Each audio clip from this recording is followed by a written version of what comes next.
اور پتہ نہیں کیوں اظہر بھی اس سے تل ملایا رہتا تھا۔ وہ پہلے والا اظہر ہی نہیں تھا، اسے تو یوں لگتا تھا جیسے کسی اجنبی قید میں ہے۔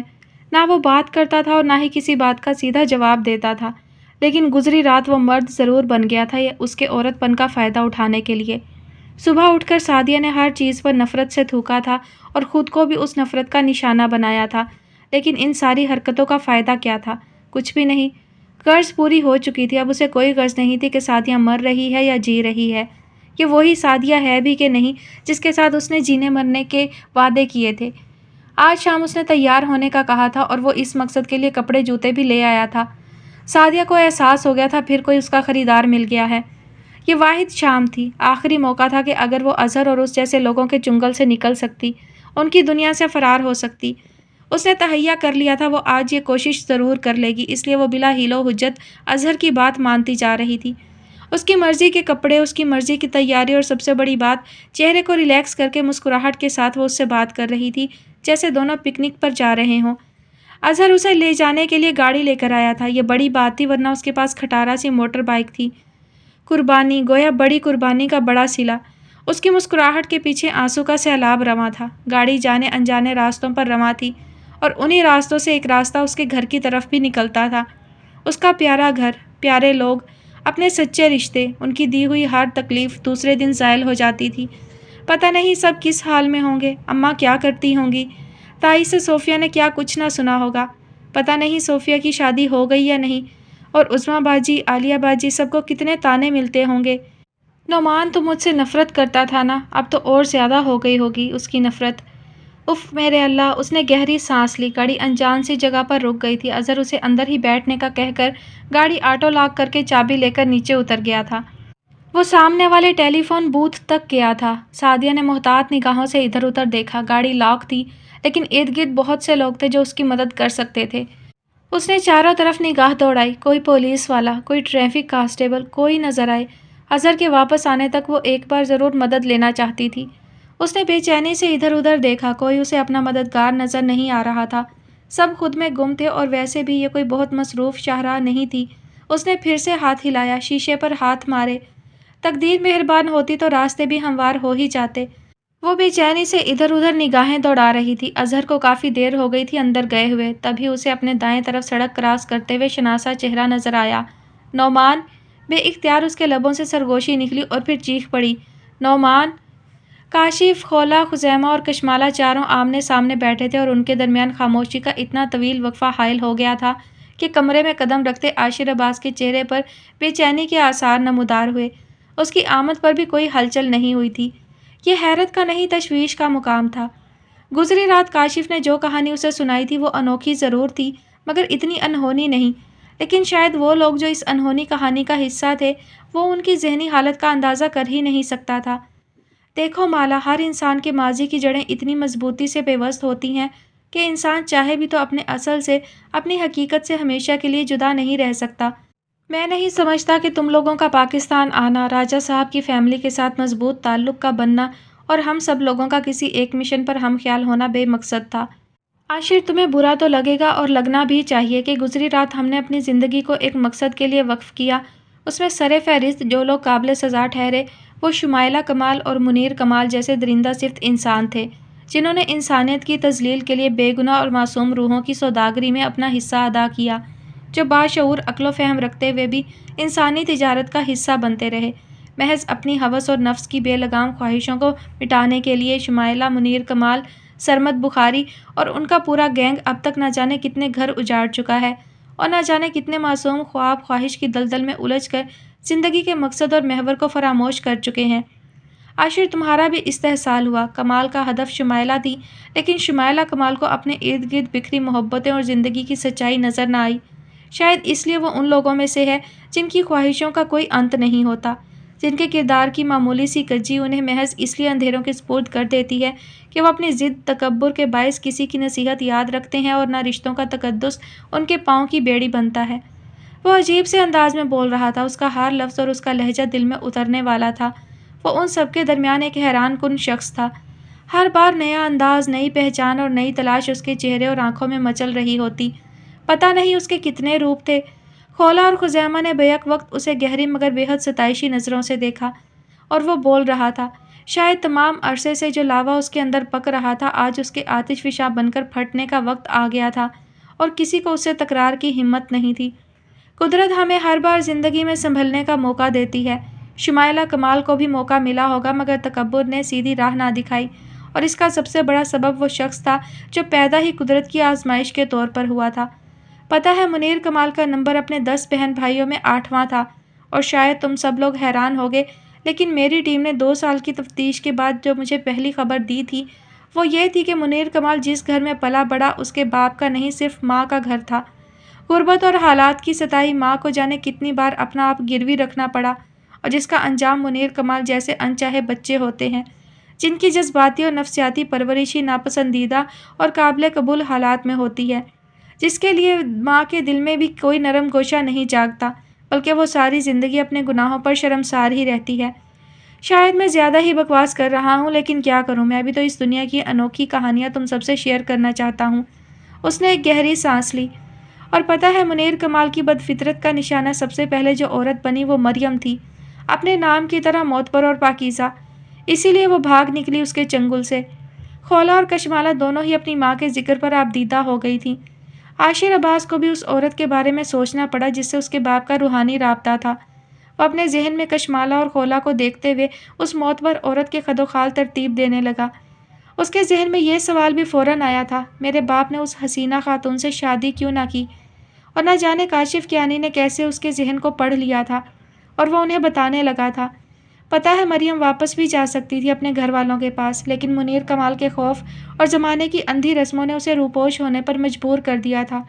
اسے یقین تھا کہ اس کی سچائی اور پاکیزگی کا گواہ کوئی نہیں سوائے اللہ کے، اور اگر اللہ نے اس کے مقدر میں آزمائش لکھی ہے تو اس پر پورا اترنے کی کوشش کرے گی۔ خزیمہ تم اپنے والد صاحب سے ضرور پوچھنا کہ انہوں نے اپنی بہن کی منیر کمال کے ساتھ شادی کرنے کے بعد پلٹ کر خبر تک کیوں نہ لی۔ دنیا اتنی بڑی تو نہیں کہ بچھڑے ہوئے یا کھوئے ہوئے لوگ مل نہ سکیں۔ کبھی کسی کو خیال ہی نہیں آیا کہ مریم کس دنیا میں ہے، کس حال میں ہے۔ وہ تھوڑا سا تلخ ہو گیا تھا، شاید انکشاف ہی ایسا تھا کہ خزیمہ کا چہرہ بھی جھکتا چلا گیا۔ اس نے تو ابھی تک اپنے گھر میں کسی کو کچھ نہیں بتایا، بس کاشف کے کچھ سوالوں کی تصدیق کے لیے جب انڈیا میں اپنی بڑی پھوپھی کو فون کیا تو مریم کے ذکر پر سسک اٹھیں۔ ان کا ایک ہی جملہ بار بار اس کی سماعتوں سے ٹکرایا کہ جتنی پیاری اس کی صورت تھی اتنی بھیانک اس کی قسمت تھی۔ آخری خبر جو ان کے بارے میں انہیں ملی تھی وہ یہی تھی کہ مریم منیر کمال کو چھوڑ کر اپنی 2 بیٹیوں کے ساتھ کہیں چلی گئی ہے۔ منیر کمال نے تو خیر بھاگ جانے کی اطلاع دی تھی لیکن وہ مریم کے لیے اس طرح کے لفظ کبھی استعمال نہیں کر سکتی تھیں، اسی لیے خزیمہ سے بات کرتے ہوئے بھی روتی ہی رہیں۔ اور خزیمہ حیران پریشان اپنے خاندان کی فراموش کہانی پڑھنا تو دور کوئی تبصرہ بھی نہ کر سکا اور نہ سوال۔ اب بھی اگر کاشف کیانی اس راز سے پردہ نہ اٹھاتا تو کیا وہ لوگ جان پاتے؟ وہ تو اپنی یادداشت میں اپنی بڑی پھوپھی سے نہ مل پائے جو شادی کے بعد وہیں رہنے پر مجبور تھیں، تو مریم پھوپھی سے کیا ملاقات ہو پاتی جن کا معاملہ ہی 7 سمندر پار والا تھا۔ سمندروں کی دوریاں اگر دلوں میں حائل ہو جائیں، حالات ان فاصلوں کو کم کرنے کے لیے کبھی موافق نہ ہو تو انجام شناخت کا وہ ادھورا سفر ہوتا ہے جس کے کرب سے خولا اور کشمالہ بخوبی آگاہ تھیں، جن کے ذہن میں پاکستان آتے ہوئے بار بار یہ سوال آیا تھا کہ وہ لوگ اجنبی دیش جا کر کیا کریں گی۔ ان کا تو وہاں کوئی نہیں، نہ خون کا رشتہ نہ دل کا رشتہ، سوائے طارق محمود کے کون ہے جو ان کی پہچان کا دعوے دار ہوگا۔ مگر دونوں یہ نہیں جانتی تھیں کہ قدرت نے جو سفر مقدر کیا تھا اس کے ہر موڑ پر ان کے سوالوں کے جواب منتظر تھے۔ منیر کمال ان کا حقیقی باپ ہے، خزیمہ ان کے لیے بالکل اجنبی مگر درمیان میں خون کے رشتے کی ڈور۔ عاشر عباس، بس دل نے کہا یہی منزل ہے۔ پتہ نہیں کتنے اسرار پوشیدہ تھے اس سفر میں، جبھی تو وہ دونوں چاہتے ہوئے بھی واپس نہیں جا سکیں۔ دونوں کی آنکھوں میں ایک ہی سوال چل رہا تھا اور خزیمہ جو 48 گھنٹے پہلے تک جتنا مضطرب تھا اس وقت اتنا ہی پرسکون تھا۔ اس کے لیے کاشف کیانی رحمت کا فرشتہ ثابت ہوا، خولا کے لیے دل بے قرار ہوا تھا اور اس کی تمنا میں پاگل بھی، مگر یہ کیا پتا تھا کہ اس سے اتنی قریبی رشتہ داری نکل آئے گی۔ اس کے اندر کی طمانینت اور سرشاری کے سنہرے رنگ اس کے چہرے سے بھی عیاں تھے۔ اس نے جب بھی اس ساری گفتگو کے دوران خولا پر نظر ڈالی تو وہ اسے اپنے برعکس گہری سوچ میں ڈوبی ہوئی نظر آئی۔ شاید اس کے اور کشمالہ کے درمیان پہلی بار اختلاف ہی اس بات پر ہوا تھا کہ وہ پاکستان میں کسی رشتے کی ڈور میں نہیں بندھنا چاہتی تھی، اور اس کے لیے وہ کشمالہ کو بھی سمجھاتی تھی، اس کے لیے بھی فکر مند رہتی تھی۔ اب کرنا کیا ہے؟ بالآخر کاشف کی پرسوچ نگاہوں نے سب کا تعاقب کیا۔ اس ساری گفتگو میں جب بھی خاموشی کا وقفہ آیا وہ کاشف نہیں توڑا۔ سرکار، جو کچھ آپ نے کیا اس کے بعد تو ہمارے کچھ کہنے سننے اور کرنے کی گنجائش باقی نہیں رہ جاتی۔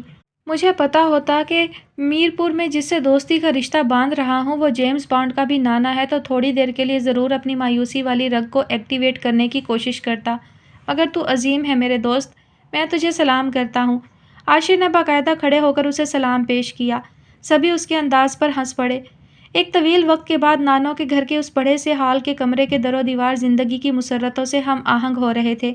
کشمالہ کو محسوس ہوا تھا جیسے آج ہر شے مسکرا رہی ہو، عاشر کے چہرے کی بشاشت کا عکس اپنے اندر جذب کر رہی ہو۔ اف، کیا ہے یہ شخص اور میں کیا سے کیا ہو گئی اس کی چاہ میں۔ کاشف نے عاشر کو گلے لگایا ہوا تھا اور وہ اسے دیکھ کر سوچے جا رہی تھی۔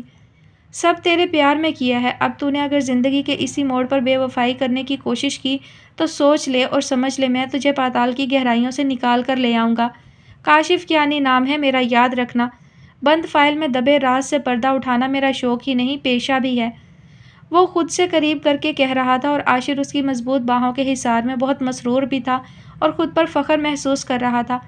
زندگی میں تمام عمر محبتوں اور چاہتوں کی تلاش میں جنگلوں کے سفر پر نکلنے والا عاشر آج رشتوں کی دولت سے مالا مال ہو گیا تھا۔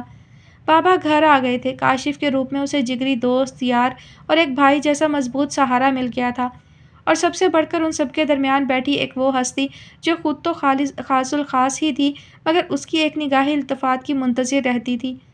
یہ احساس کتنا طاقتور ہوتا ہے، آپ کسی کے لیے اتنے اہم ہیں کہ وہ آپ کو ہر رنگ اور ہر آہنگ سے سوچتا ہے، آپ کی فکر کرتا ہے اور آپ کے لیے اپنی زندگی کے بہت سارے خواب ترک کر دیتا ہے، بس اس راہ شوق پر چل پڑتا ہے جس میں اسے صرف آپ کا قرب اور آپ کا مضبوط سائبان درکار ہوتا ہے۔ اور دیکھ، اگر تو نے کشمالہ کی حق تلفی کی، اس کے ساتھ کوئی گڑبڑ کرنے کی کوشش کی تو دیکھ لینا اپنا حشر۔ یہ کان میں گھس کر سرگوشی کی گئی تھی جو عاشر کے علاوہ کوئی نہیں سن سکا تھا۔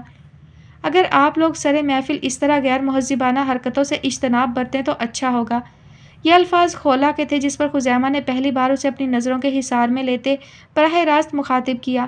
یہ لوگ تو آج اگلے پچھلے حساب بے باک کرنے پر تلے ہوئے ہیں، کیا ہم لوگ اتنی سی چائے نہیں پی سکتے؟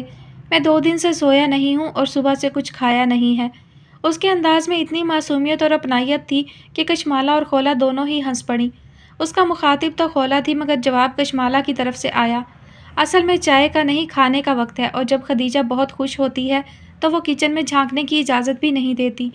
آپ کو تھوڑا انتظار اور کرنا پڑے گا۔ انتظار؟ چلیں ایک اور انتظار۔ وہ پرسوچ نگاہوں کے ساتھ مسکرا دیا، مسکراہٹ بھی ایسی کہ خولا کو صاف محسوس ہوا وہ کیا سوچ رہا ہے۔ مالا، میں کھانا لگواتی ہوں، تم ذرا نانو کو دیکھ لو جاگی یا نہیں۔ وہ اٹھ کھڑی ہوئی تھی۔ خزیمہ نے اس کا گریز صاف محسوس کیا تھا مگر وہ اس کی ذہنی کیفیت سمجھ سکتا تھا۔ اسے خولا کی بے اعتنائی یا سرد مہری محسوس تو ہو رہی تھی مگر وہ بے بس تھا، تسلی بھی نہیں دے سکتا تھا کہ یہ انکشافات میری کوششوں سے نہیں ہوئے، یہ تو قدرت کا فیصلہ تھا کہ انہیں زندگی کے کسی نہ کسی موڑ پر ایک دوسرے کے مقابل تو آنا تھا۔